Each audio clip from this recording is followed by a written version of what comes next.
To our YouTube channel. So ഞങ്ങളിപ്പോൾ ഉള്ളത് ഇറ്റലിയിലാണ്. ഞങ്ങൾ ഡെൻമാർക്കിൽ പോയപ്പോൾ ഞങ്ങൾ പറഞ്ഞിട്ടുണ്ടായിരുന്നു നമ്മളൊരു ട്രിപ്പ് പോകുന്നുണ്ട്. അപ്പോൾ അതിന് വേണ്ടിയിട്ടായിരുന്നു പെട്ടെന്ന് വിസ കിട്ടാത്ത ഒരു വിസയല്ല അപ്പോയിൻമെൻറ്റ് കിട്ടാത്തൊരു സീൻ വന്നപ്പോൾ നമ്മൾ ഡെൻമാർക്ക് സെലക്ട് ചെയ്തതെന്നൊക്കെ നമ്മൾ മുന്നേ പറഞ്ഞിട്ടുണ്ടായിരുന്നു. സോ അപ്പം നമ്മൾ റിയൽ ട്രിപ്പ് ഇവിടെ സ്റ്റാർട്ട് ചെയ്യുകയാണ്. ഞങ്ങളൊരു 6 days ട്രിപ്പാണ് എടുത്തിരിക്കുന്നത്. ഞങ്ങൾ രാവിലെ ഒരു 6:45 ഞങ്ങളുടെ ഫ്ലൈറ്റ്. ഇപ്പോൾ നമ്മളൊരു 10 o'clock ഒക്കെ ആയപ്പോൾ നമ്മൾ ഇറ്റലി എയർപോർട്ടിലെത്തി. ഇനി ഞങ്ങൾക്കൊരു 12 മണിക്കാണ് നമ്മൾ എയർബിഎൻബിയിൽ ചെക്ക് ഇൻ ചെയ്യുന്നത്. നമ്മൾ നല്ല ബസ്സൊക്കെ പിടിച്ച് പോവുകയാണ്. അപ്പം നമ്മൾ ഇറ്റലിയിൽ നമ്മൾ ഫസ്റ്റ് ടൈം അല്ല വരുന്നത്. നമ്മൾ വെനിസിൽ വന്നിട്ടുണ്ട് മുന്നേ. പക്ഷേ ഇറ്റലി ഭയങ്കര ഒരു വലിയ കൺട്രിയാണ്. ആൻഡ് ഒരുപാട് കാണാനുണ്ട് ഇറ്റലിയിൽ. അപ്പം നമ്മൾ ഒരു മെയിനായിട്ടുള്ള കുറച്ച് അട്രാക്ഷൻസൊക്കെ കാണാനാണ് വിചാരിച്ചിരിക്കുന്നത്. കുറച്ച് നല്ല നല്ല സിറ്റീസൊക്കെ പോകും. സോ നമുക്ക് നമ്മുടെ ട്രിപ്പ് സ്റ്റാർട്ട് ചെയ്യാം. So let's go. പുറത്തങ്ങനെ നല്ല സണ്ണി വെതറാണ്. ഇവിടെ ഒരു 22 ഡിഗ്രിയാണ് പുറത്ത് റൂമിൽ കാണിക്കുന്നത്. ഞങ്ങളിപ്പോൾ ഇതാ ഈ SIT ബസ് ഷട്ടിൽ വഴിയാണ് നമ്മൾ റോമിൻ്റെ ഒരു മെയിൻ ബസ് സ്റ്റോപ്പിലേക്ക് പോകും. പിന്നെ അവിടുന്ന് ഒരു ലോക്കൽ ബസ് പിടിച്ചിട്ട് ഞങ്ങളുടെ എയർബിഎൻബി ഉള്ള സ്ഥലത്തേക്ക് പോകാനാണ് പരിപാടി. ഇപ്പോൾ നടന്നുകൊണ്ടിരിക്കുകയാണ്. ഇപ്പം എവിടെയാണ് SIT ബസ് ഷട്ടിലിൻ്റെ സ്റ്റോപ്പ് നമുക്ക് അറിഞ്ഞുകൂടാ. പിന്നെ ഇവിടെ ഇംഗ്ലീഷിൻ്റെ ഉപയോഗം ഇത്തിരി കുറവാണ്. എല്ലാവർക്കും ഇംഗ്ലീഷ് മനസ്സിലാവണമെന്നില്ല. അതുകൊണ്ട് കമ്മ്യൂണിക്കേഷൻ കുറച്ച് ബുദ്ധിമുട്ടാണ് ഇറ്റലിയിൽ വന്നു കഴിഞ്ഞാൽ. പക്ഷേ കുഴപ്പമില്ല, അഡ്ജസ്റ്റ് ചെയ്യാം. ഇതാണ് സ്റ്റേഷൻ അല്ലെങ്കിൽ ടെർമിനൽ നമ്പർ 16. ഇവിടെ നിന്നാണ് നമ്മുടെ ഈ ഷട്ടിൽ ബസ് പോകുന്നത്. ഷട്ടിൽ ബസ്സിന് ഒരാൾക്ക് 9 euro ആണ്. കുട്ടികൾക്കും കൊടുക്കണം. കുട്ടികൾക്കെന്ന് വെച്ച് കഴിഞ്ഞാൽ 3 yearsന് താഴെ മാത്രമേ ഫ്രീ ഉള്ളൂ. അതുകൊണ്ട് മോന് ദുക്കുട്ടിക്ക് എടുക്കേണ്ടി വന്നു. ചെറിയ മോന് ആവശ്യമില്ല. ഇത് റോമ ടെർമിനിക്ക് പോകുന്ന ബസ്സാണ്. അതിൻ്റെ ഇടയ്ക്ക് കുറേ സ്റ്റോപ്പുകളുണ്ട്. അതുപോലത്തെ ഒരു സ്റ്റോപ്പിൽ നിന്നാണ് നമുക്ക് അവിടെ ഇറങ്ങിയിട്ട് പിന്നെ എയർബിഎൻബിയിലേക്ക് നടക്കാനുള്ള ദൂരം ഉള്ളൂ എന്നാണ് എനിക്ക് തോന്നുന്നത്. അപ്പോൾ ഏതായാലും ഞങ്ങൾ ബസ്സിന് വേണ്ടി വെയിറ്റ് ചെയ്തിരിക്കുകയാണ്.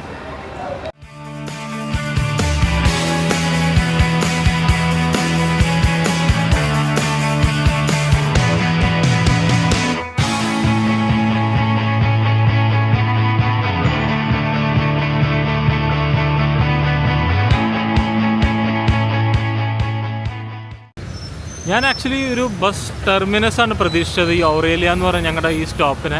പക്ഷേ ഇത് ആക്ച്വലി സാധാരണ ഒരു ബസ് സ്റ്റോപ്പായിരുന്നു. ഇനി ഇവിടുന്ന് ആക്ച്വലി ഞങ്ങൾക്ക് നടക്കാനുള്ളൊരു ദൂരമേ ഉള്ളൂ, 10 minute നടക്കാനുള്ളൂ. അപ്പോൾ ഞങ്ങൾ ഞങ്ങൾ എയർബിഎൻബിയിലേക്ക് പോകാനാണ് പരിപാടി. അങ്ങനെ ഞങ്ങളിതാ എയർബിഎൻബിൻ്റെ അടുത്ത് എത്തിയിരിക്കുകയാണ്. ഈ ഒരു ലെറ്റർ ബോക്സിലാണ് താക്കോല് വെച്ചിരിക്കുന്നത്. ഭയങ്കര ഓപ്പണായിട്ടാണ് വെച്ചിരുന്നത്. ഇതൊക്കെ താക്കോല് കിട്ടി. ഞങ്ങൾ അകത്ത് കയറാൻ പോവാണ്. അപ്പോൾ ഇനി ഞങ്ങൾ കുറച്ച് നേരം റെസ്റ്റ് എടുത്ത് കുറച്ച് നേരം കിടന്ന് ഉറങ്ങിയിട്ട് പിന്നെ നാളെ ഞങ്ങൾക്ക് 2 ദിവസമേ റൂമിലുള്ളൂ. അപ്പം എല്ലാം കറങ്ങാൻ പറ്റില്ല. അപ്പോൾ ഇന്ന് മാക്സിമം എന്തൊക്കെ കറങ്ങാൻ പറ്റുമോ അത് വൈകുന്നേരം ഞങ്ങൾ കറങ്ങും. അപ്പോൾ ഞങ്ങളൊരു 5 മണിക്ക് ഇറങ്ങാനാണ് പരിപാടി.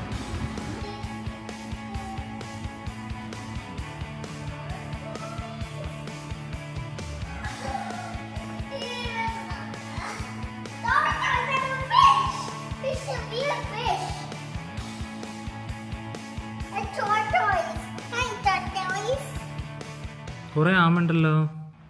ഇതാണ് ഞങ്ങളുടെ എയർബിഎൻബിൻ്റെ ഉൾവശം.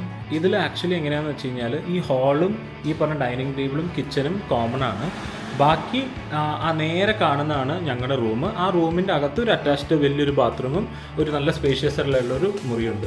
ബാക്കി റൂമുകളിലൊക്കെ ഏതൊക്കെ ഗസ്റ്റുകളുണ്ടെന്നാണ് എനിക്ക് തോന്നുന്നത്. ഏതായാലും കൊള്ളാം, നല്ല വൃത്തിയുള്ളൊരു റൂമാണത്. നല്ല സ്പേഷ്യസ് ആയിട്ടുള്ളൊരു ബാത്റൂമും പിന്നെ അത്യാവശ്യം നല്ല വലുപ്പമുള്ളൊരു റൂമാണത്. ഒരു ബാൽക്കണി ഉണ്ട്. ഹലോ ഗൈസ്, അപ്പോൾ അങ്ങനെ ചെറിയൊരു റെസ്റ്റൊക്കെ എടുത്തതിന് ശേഷം ഞങ്ങളിതാ ഒരു 5:30 ആയപ്പം വൈകുന്നേരം 5:30 ആയപ്പോൾ ഇറങ്ങിയിരിക്കുകയാണ്. അപ്പോൾ പിയാസ നവോന എന്ന് പറഞ്ഞൊരു സ്പോട്ടുണ്ട്. നമ്മുടെ മസ്റ്റ് വിസിറ്റ് ഇൻ റോം എന്നുള്ള ലിസ്റ്റിൽ വരുന്നൊരു സാധനമാണ്. അപ്പോൾ അങ്ങോട്ടേക്ക് നമ്മൾ പോവുകയാണ്. അപ്പോൾ നമ്മൾ നോക്കിയപ്പം മെട്രോ ഉണ്ട്, ബസ്സുണ്ട്. അപ്പോൾ ബസ്സും ഏകദേശം മെട്രോ തമ്മിൽ ഭയങ്കര ടൈം ഡിഫറൻസ് ഒന്നുമില്ല. അപ്പോൾ ബസ്സൊന്ന് ട്രൈ ചെയ്ത് നോക്കാമെന്ന് വിചാരിച്ചു.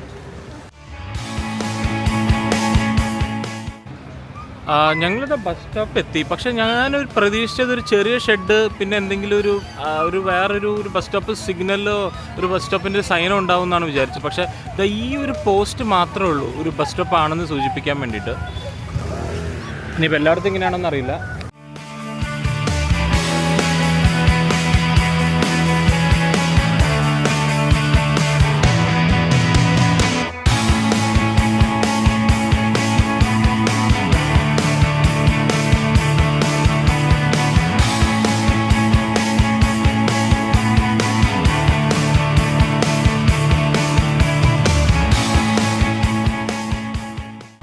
ഞങ്ങൾ ഈ റോമിൽ വന്ന് ഇറങ്ങി ഈ എയർബിഎൻബിൻ്റെ ഭാഗത്ത് മാത്രമല്ല പോയിട്ടുള്ളൂ. ഇപ്പോഴല്ല നമ്മൾ സിറ്റിക്ക് ഉള്ളിലേക്ക് വന്നത്. അപ്പോൾ അത് ആക്ച്വലി രണ്ട് രാജ്യം വരെ തോന്നും. കാരണം ഒരു സിറ്റീൻ്റെ ഒരു മറ്റേ ഇന്നർ ഏരിയയിലേക്ക് വന്നു കഴിഞ്ഞാൽ ഈ പറഞ്ഞ പോലെ ഫുൾ നല്ല ക്ലാസിക് ബിൽഡിങ്സും നല്ലൊരു എന്താ പറയുക ആർക്കിടെക്ചറൽ സെറ്റപ്പൊക്കെയാണ്.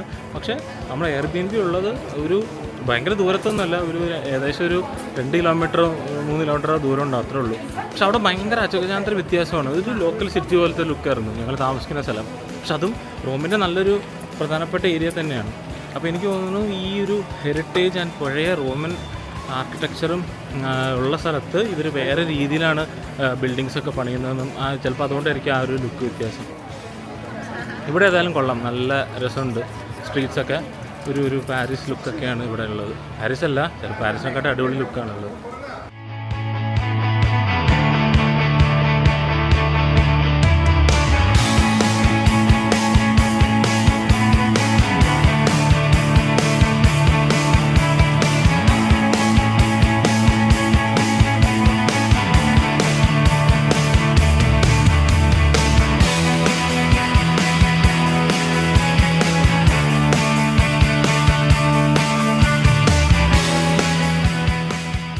നമ്മളെ മുന്നിൽ ഇപ്പോൾ കാണുന്നതാണ് ഫൗണ്ടൻ ഓഫ് ദ 4 റിവേഴ്സ്. അപ്പോൾ ഇതിൽ 4 ഭാഗത്തേക്കായിട്ട് 4 ഇതേപോലത്തെ പ്രതിമകൾ വിത്ത് വാട്ടർ ഫൗണ്ടൻ, അതാണ് ഈ ഒരു പ്രതിമയുടെ സെറ്റപ്പ്. പിന്നെ ഇതിൻ്റെ മുകളിലേക്ക് ഒരു സ്തൂപം പോലെ ഉണ്ട്. ഇത് പിസിയാന നവോനയിലെ ഒരു മേജർ അട്രാക്ഷനാണ്. ഇതേപോലെ 1-2 വാട്ടർഫോളും കൂടി ഉണ്ട്. വാട്ടർ ഫൗണ്ടനും കൂടി ഉണ്ട് ഇവിടെ.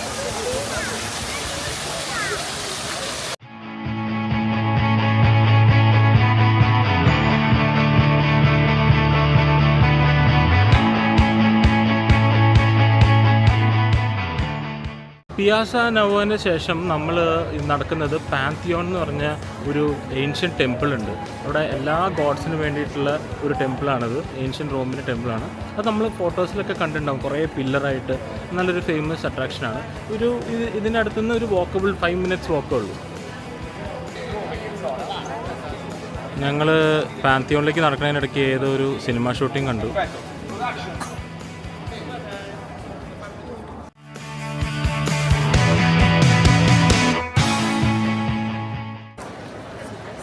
അങ്ങനെ ഇതാണ് ഞാൻ പറഞ്ഞ പാന്തിയോൺ. ഇതിന് ചെറിയൊരു എൻട്രൻസ് ടിക്കറ്റ് ഉണ്ട്. നമുക്ക് ടൈം കിട്ടുകയാണെങ്കിൽ നമ്മൾ ഇതിനകത്ത് കയറാൻ നോക്കും. പക്ഷേ ഏതായാലും പുറത്തുനിന്ന് കാണാൻ നല്ല അടിപൊളിയാണ്. കാരണം ഈ ചുറ്റുള്ള ബിൽഡിങ്സൊക്കെ പുതിയതായതുകൊണ്ട് ഇത് ഭയങ്കര പഴയതാണ്. അപ്പോൾ അത് പക്ഷേ എടുത്ത് കാണിക്കുന്നുണ്ട്. ചുറ്റുള്ള ബിൽഡിങ്സൊക്കെ നോട്ട് ചെയ്താൽ മനസ്സിലാവും അതിലൊരു വേറെ കളറും ആർക്കിടെക്ചറാണ്. പക്ഷേ ഇത് നടുക്കിരിക്കുന്നതുകൊണ്ട് ഭയങ്കര ഒരു കോൺട്രാസ്റ്റ്. ഏതായാലും നല്ല രസമുണ്ട് കാണാൻ.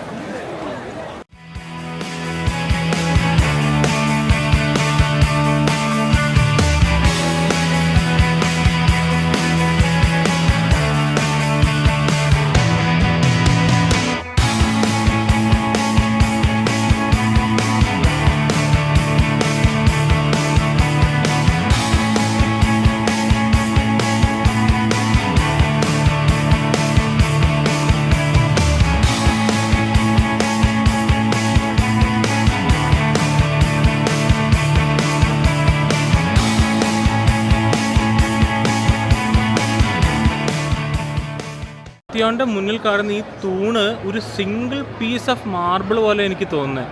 അപ്പോൾ ഇത്രയും പൊക്കത്തിൽ ഈ ഒരു സിംഗിൾ പീസ് ഓഫ് മാർബിളാണെന്നാണ് തോന്നുന്നത്. കാരണം മാർബിളോ ഗ്രാനൈറ്റും ആയിരിക്കും. ഇത് കണ്ടിട്ട് ഗ്രാനൈറ്റ്, യെസ് ഇത് ഗ്രാനൈറ്റാണ്. ഇത്രയും വലിയൊരൊറ്റ സിംഗിൾ പീസാണ് ഈ ഒരു ഒറ്റ സിംഗിൾ തൂണ്.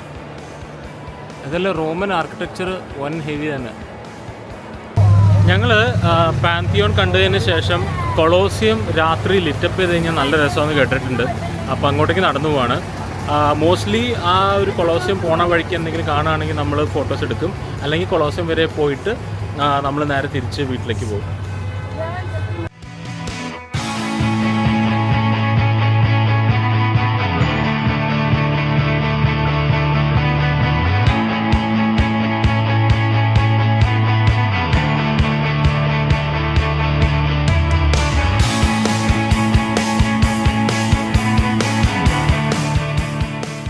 ആണ് മോണിമെൻറ്റോ വിക്ടോറിയ ഇമാനുവലെ 2 എന്ന് പറഞ്ഞത്. ഇത് ഏകദേശം നല്ലൊരു ആർക്കിടെക്ചറുള്ളൊരു ബിൽഡിംഗ് ആണ്. രാത്രിയാകുമ്പോൾ നല്ല ലൈറ്റപ്പ് ആയിട്ടുണ്ട്. നല്ലൊരു അടിപൊളി കാഴ്ച തന്നെയാണ്. റോമിൽ ഫുള്ള് ഇതേപോലത്തെ കുറേ സ്ട്രക്ചേഴ്സ് ഉണ്ടാവും. കുറേ വൈറ്റ് മാർബിളും ഗ്രാനൈറ്റും കൊണ്ടുണ്ടാക്കിയ ബിൽഡിങ്സും ഇതേപോലത്തെ നല്ല ലൈറ്റപ്പും ചെയ്ത സ്ട്രക്ചേഴ്സാണ് ഫുള്ള്. അതിൽ നല്ലൊരു കാഴ്ചയാണ്.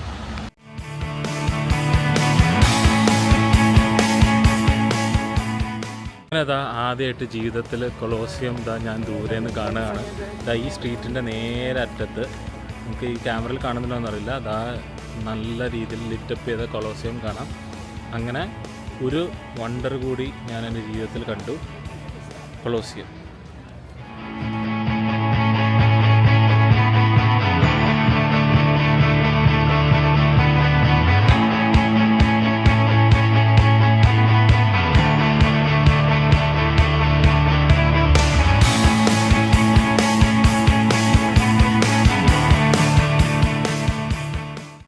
അങ്ങനെ കൊളോസിയത്തിൻ്റെ അടുത്തെത്തിയിരിക്കുകയാണ്. നല്ല ബ്യൂട്ടിഫുൾ സൈറ്റ് തന്നെയാണ് ഈ ലിറ്റപ്പ് ചെയ്തിരിക്കുന്ന കൊളോസിയം. ഇഷ്ടം പോലെ ആൾക്കാരുണ്ട് ഈ രാത്രി ഉള്ള ഒരു കാഴ്ച കാണാൻ വേണ്ടിയിട്ട്. പിന്നെ ഈ കൊളോസിയത്തിൻ്റെ അടിയിലുള്ള ഈ മെട്രോ സ്റ്റേഷൻ ഒരു മ്യൂസിയം പോലെയാണ്, അതൊരു മസ്റ്റ് വാച്ച് എന്നാണ് പറയുന്നത്. അപ്പോൾ നമ്മൾ ഇത് കഴിഞ്ഞ് അങ്ങോട്ട് പോകാനാണ് പരിപാടി. ഏതായാലും ഇതൊരു സൂപ്പർ കാഴ്ച തന്നെ. അങ്ങനെ ഞങ്ങളിതാ കൊളോസിയത്തിൻ്റെ നൈറ്റ് വ്യൂ കണ്ട് നടക്കുകയാണ്. നിങ്ങൾക്കിതാ എൻ്റെ ബാക്കിൽ കാണാൻ പറ്റും കൊളോസിയം. അപ്പോൾ നമ്മളിവിടെ കൊളോസിയത്തിന് നേരെ ഓപ്പോസിറ്റ് കുറച്ചൊരു സ്റ്റീപ്പായിട്ടുള്ളൊരു റോഡുണ്ട്. അപ്പോൾ അതിൽ കയറി കഴിഞ്ഞ് കഴിഞ്ഞാൽ അതിൻ്റെ മേലൊരു ഫോട്ടോ പോയിൻ്റ് ഉണ്ട്. കൊളോസിയം അടിപൊളിയായിട്ട് അതിൻ്റെ വ്യൂ കിട്ടുന്നൊരു സ്ഥലമുണ്ട്. നമ്മൾ അങ്ങോട്ട് നടക്കുകയാണ്.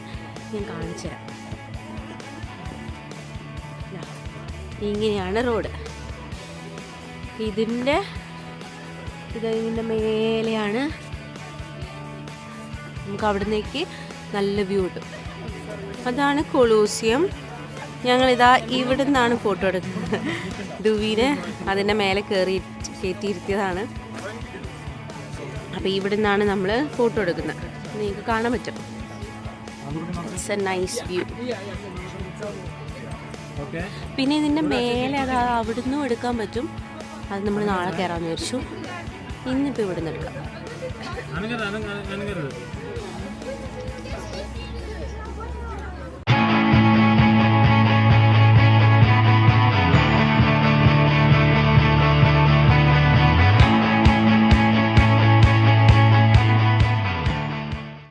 നമ്മളിപ്പോൾ ഉള്ളത് കൊളോസിയോ എന്ന് പറഞ്ഞ അണ്ടർഗ്രൗണ്ട് മെട്രോ സ്റ്റേഷനാണ്. അതായത് കൊളോസിയത്തിന് തൊട്ടടിയിലുള്ള സ്റ്റേഷൻ.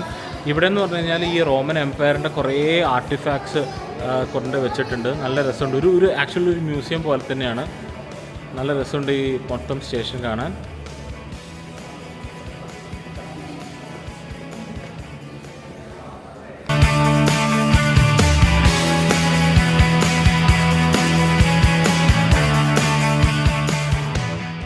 ഞങ്ങളങ്ങനെ ഇന്നത്തെ പരിപാടി ഓൾമോസ്റ്റ് വൈൻഡപ്പ് ചെയ്യാറായി. കൊളോസിയോ സ്റ്റേറ്റിൽ നിന്ന് നമ്മൾ നമ്മുടെ എയർബിൻബിയിലേക്ക് മെട്രോ പിടിച്ച് പോകാനുള്ള പരിപാടിയാണ്. അങ്ങനെ അപ്പം ഇന്ന് നമ്മൾ ആക്ച്വലി 2-3 സ്ഥലം കവർ ചെയ്തതിൻ്റെ മെയിൻ ഉദ്ദേശം എന്താണെന്ന് വെച്ച് കഴിഞ്ഞാൽ നാളെയും മറ്റന്നാളും നല്ല ടൈറ്റ് സ്കെഡ്യൂളാണ്. മാക്സിമം റോം കവർ ചെയ്യണമെങ്കിൽ ഒരു 5-6 ദിവസമെങ്കിലും വേണം. 2.5 ദിവസം കൊണ്ട് മാക്സിമം കവർ ചെയ്യാൻ വേണ്ടി നമ്മൾ ഇന്ന് കുറച്ച് സ്ഥലത്തേക്ക് പോയെന്നേ ഉള്ളൂ. ഏതായാലും പോയതൊക്കെ നല്ല വെറുത്തായിരുന്നു. നല്ല കൊളോസിയത്തിൻ്റെ നൈറ്റ് വ്യൂ, പിന്നെ പാന്തിയൻ, ഇതെല്ലാം നല്ല അടിപൊളിയായിരുന്നു. നാളെ നമ്മൾ വത്തിക്കാൻ സിറ്റിയിൽ നമുക്ക് 12 മണിക്ക് നമുക്ക് ബുക്ക്ഡ് ടൂറുണ്ട്, വത്തിക്കാൻ മ്യൂസിയം ഒക്കെ ഉള്ളത്. അതിന് മുന്നേ ഏതെങ്കിലും ഒരു സ്പോട്ടിൽ നമ്മൾ പോയിട്ടായിരിക്കും 12 മണിക്ക് വത്തിക്കാനിലേക്ക് കയറുന്നത്. അപ്പോൾ നാളത്തെ വിശേഷങ്ങളായിട്ട് കാണാം.